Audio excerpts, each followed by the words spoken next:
Hello नमस्कार दोस्तों, स्वागत है आपका अपना YouTube channel Ramvilas study point पे। आज मैं आप लोगों के बीच अन्य कोशिकांग के बारे में बताने जा रहा हूं, जिसमें कि प्लास्टिड है और माइटोकॉन्ड्रिया है। इसके पहले वाले वीडियो में हम एंडोप्लाज्मिक रेटिकुलम के बारे में पढ़े थे, कोई और आपका लाइसोसोम के बारे में पढ़े थे, राइबोसोम के बारे में पढ़े थे। और आज हम लोग 3 कोशिकांग बचा, तीनों कोशिकांग को इसी के अंतर्गत हम लोग पढ़ेंगे, जिसमें कि प्लास्टिड है, माइटोकॉन्ड्रिया है और फिर रसधानी के बारे में भी पढ़ेंगे, जिसको रिक्तिका भी कहते हैं। पहले माइटोकॉन्ड्रिया को देख लेते हैं, उसका प्लास्टिड को देखेंगे। ध्यान दीजिएगा इधर कि माइटोकॉन्ड्रिया को जो है कोशिका का पावर हाउस कहा जाता है, या फिर इसी को कोशिका का बिजली घर के नाम से भी जाना जाता है। वन लाइनर क्वेश्चन बहुत इंपॉर्टेंट बनता है कि कोशिका का पावर हाउस या कोशिका का बिजली घर किसे कहा जाता है, तो माइटोकॉन्ड्रिया को कहा जाता है। अब बात आती है कि माइटोकॉन्ड्रिया को क्यों कहा जाता है। जैसा कि हम पहले बताए थे कि लाइसोसोम को सुसाइड बेग कहा जाता है या फिर आत्महत्या की थैली कहा जाता है। तो आत्महत्या की थैली क्यों कहा जाता है, ये भी हम चर्चाएं किए थे लाइसोसोम के वीडियो में। अगर आप नहीं देखे हैं तो आप उसको जाकर पहले देख लें। ठीक उसी प्रकार हम लोग जानेंगे कि कोशिका का बिजली घर माइटोकॉन्ड्रिया को कहा जाता है, तो क्यों कहा जाता है। तो देखिए, इसके लिए किसी को पावर हाउस किसको कहेंगे, जिसका कि उसमें सब चीज निहित हो, पावर, एनर्जी जिसमें निहित हो, ऊर्जा। तो यहां देखेंगे कि कोशिका का बिजली घर माइटोकॉन्ड्रिया को क्यों कहा जाता है, क्योंकि कोशिकाओं के लिए जीवन में जितने भी आवश्यक विभिन्न रासायनिक क्रियाओं को करने के लिए ऊर्जा की आवश्यकता पड़ती है। यानी कि कोशिकाओं को कई प्रकार की क्रिया करनी पड़ती है, और उन कोशिकाओं को क्रिया करने के लिए जो उसे ऊर्जा की जरूरत पड़ती है, वह ऊर्जा का निर्माण कहाँ होती है, माइटोकॉन्ड्रिया में ही होती है। तो आप बताइए, माइटोकॉन्ड्रिया को क्यों ना कहा जाए पावर हाउस या बिजली घर, है ना। तो क्वेश्चन पूछेगा कि माइटोकॉन्ड्रिया को बिजली घर, कोशिका का बिजली घर क्यों कहा जाता है। तो आपको बताना है कि माइटोकॉन्ड्रिया को कोशिका का बिजली घर इसलिए कहा जाता है क्योंकि उसके जीवन में विभिन्न प्रकार के रासायनिक क्रियाओं को करने के लिए ऊर्जा की आवश्यकता पड़ती है। और वह ऊर्जा कौन प्रदान करती है, वह ऊर्जा कौन बनाती है, माइटोकॉन्ड्रिया बनाती है। इसलिए हम कोशिका का बिजली घर माइटोकॉन्ड्रिया को कहते हैं। अब समझते हैं कि ये जो ऊर्जा बनाता है, यह एटीपी के रूप में बनाता है। एटीपी का पूरा नाम कभी कभी पूछ दिया जाता है, तो एडिनोसिन ट्राइफॉस्फेट। एटीपी का पूरा नाम क्या होता है, एडिनोसिन ट्राइफॉस्फेट। तो एटीपी के रूप में यह ऊर्जा प्रदान करता है। तो ये भी क्वेश्चन पूछा जा सकता है कि कोशिकाओं को माइटोकॉन्ड्रिया में किस रूप में ऊर्जा प्रदान की जाती है, तो एटीपी के रूप में, एडिनोसिन ट्राइफॉस्फेट, इसके रूप में प्रदान किया जाता है। इसीलिए ये कोशिका का बिजली घर माइटोकॉन्ड्रिया को कहा जाता है। और हम समझते हैं कि कोशिका के लिए कई प्रकार के अन्य भी कार्य होते हैं, और वह जो है कार्य के लिए जितनी भी ऊर्जा की आवश्यकता पड़ती है, सभी ऊर्जा कहाँ से प्रदान होती है, माइटोकॉन्ड्रिया से प्रदान होती है। और माइटोकॉन्ड्रिया की कुछ विशेषता के बारे में जाने तो माइटोकॉन्ड्रिया में जो है दोहरी झिल्ली पाए जाते हैं। माइटोकॉन्ड्रिया में कैसा झिल्ली पाया जाता है, दोहरी झिल्ली पाया जाता है, जिसमें कि बाहरी झिल्ली क्या होती है, छिद्रित होती है। बाहर की झिल्ली क्या होते हैं, छेद पाया जाता है, छिद्रित होती है, जबकि अंदर की झिल्ली क्या होती है, बहुत अधिक वलय होता है। वलय मतलब मुड़ा हुआ होता है, वह छिद्रित नहीं होती है। यहाँ लिखा है कि बाहरी झिल्ली काफी छिद्रित होती है, जबकि भीतरी झिल्ली वलित होती है। वलित मतलब मुड़ा हुआ, ज्यादा मुड़ा हुआ रहता है। कोई दिक्कत क्या। तो ये क्वेश्चन पूछा जा सकता है कि माइटोकॉन्ड्रिया में किस प्रकार के झिल्ली पाए जाते हैं, दोहरी झिल्ली पाई जाती है, जिसके कि बाहरी झिल्ली क्या होती है, छिद्रित होती है, जबकि भीतरी झिल्ली बहुत अधिक वलित होती है। वलित का मतलब होता है कि बहुत ही मुड़ा हुआ होता है। तो उम्मीद है कि आपको समझ में आ रहा होगा। और सबसे इंपॉर्टेंट और आखिरी पॉइंट, ये बहुत इंपॉर्टेंट है माइटोकॉन्ड्रिया के बारे में। माइटोकॉन्ड्रिया अभी तक आपको हम पढ़ाए हैं एंडोप्लाज्मिक रेटिकुलम यानी कि अंतःप्रद्रव्य जालिका या अंतःद्रव्य जालिका, लाइसोसोम पढ़ाए हैं, राइबोसोम पढ़ाए हैं, लेकिन उन लोगों के पास ये अपना डीएनए और राइबोसोम नहीं था, जबकि यह एक ऐसा अद्भुत अंगक है जिसके पास की अपना डीएनए और राइबोसोम होते हैं।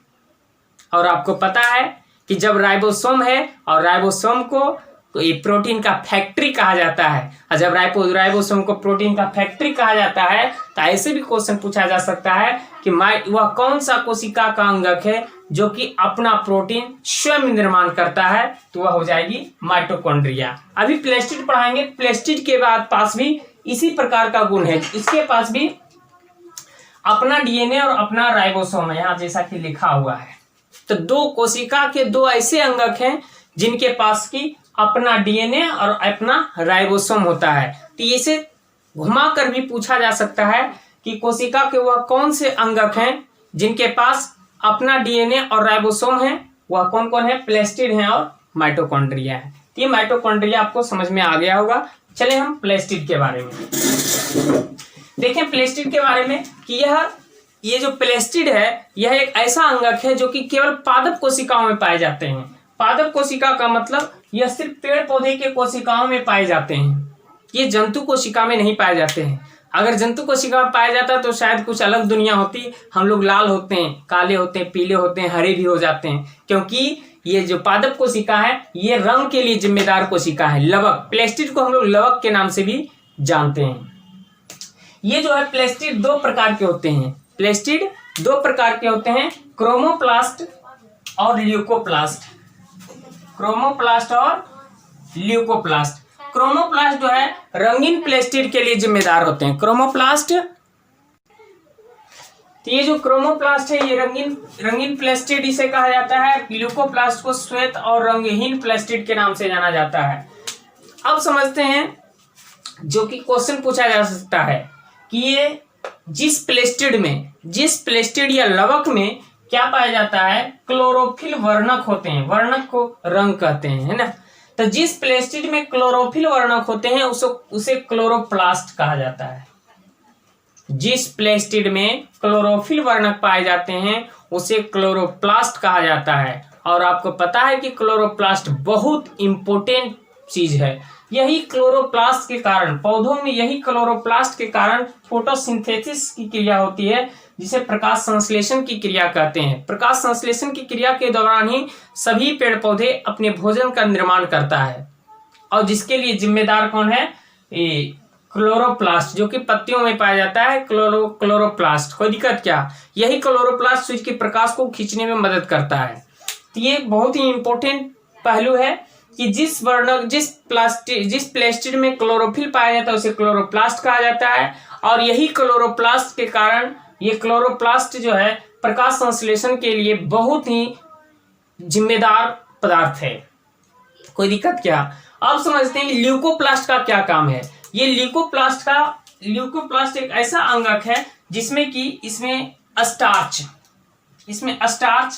तेल और प्रोटीन जैसे कई पदार्थों का संचित किया जाता है, संग्रह किया जाता है। तो ल्यूकोप्लास्ट का क्या क्या काम है कि इसमें स्टार्च, तेल और प्रोटीन जैसे पदार्थों को क्या किया जाता है? संचित किया जाता है। जबकि क्रोमोप्लास्ट ये रंग के लिए उत्तरदायी है, रंगीन प्लास्टिड होता है। इसी में जो है अगर यहाँ बताया गया है कि जिस प्लेस्टिड में क्लोरोफिल वर्णक है उसे क्लोरोप्लास्ट, और क्लोरोप्लास्ट जो है प्रकाश संश्लेषण में अहम भूमिका निभाती है।